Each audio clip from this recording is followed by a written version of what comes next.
আসসালামু আলাইকুম। আশা করি সকলে ভালো আছেন, আমিও ভালো আছি। তো নতুন বছরে তোমাদের সবাইকে শুভেচ্ছা জানাই। নতুন বছর তোমাদের যেন ভালো কাটে, 2025 যেন তোমাদের ভালো কাটে। আর আমার জন্য দোয়া করবে। এটি আমার চ্যানেলের নতুন ভিডিও। তো আজকে কথা বলবো গরুর মলমূত্র খেত শুভেন্দু অধিকারী, মানে ওই একটা আছে না পাগলা শুভেন্দু অধিকারী, উল্টাপাল্টা কথা বলে, ওই মদ টদ খায় আর কি, হালায় মনে মদ টদ খায় আর উল্টাপাল্টা কথা বলে। নিজের দেশের খবর নাই, আর দেশ নিয়ে ভাবে আর কি। ওর মানে নিজের ঘরে ভাত নাই, পাশের ঘরে ভাত আছে কিনা ওই আর খবর লয় আগে, বুঝছেন? নিজের পেটে খাওয়ার নাই, হালাত করতে বাথরুম পর্যন্ত নয়। বাথরুম করা মলমূত্র করা যায় আপনার ওই যে বাগানে জঙ্গলে, ঠিক আছে? ওরে নিয়ে কথা বলবো।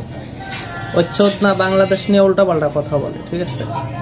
ওর মানে ওর যে কতটুকু কমন সেন্স, ওর দেশের মানুষই ওর দেখতে পারে না। ওর যে মানে কলকাতার মানুষ, ওরাই ওরা পছন্দ করে না, ওর দলের লোকই ওরা পছন্দ করে না। বোকাচোদার মতো কথাবার্তা বলে। আর নেক্সট টাইম যদি তোমাকে দেখি এরকম বোকাচোদার মতো কথাবার্তা বলো, থাবড়ায় এখানে পট্টি গরম করে লাগে, ঠিক আছে?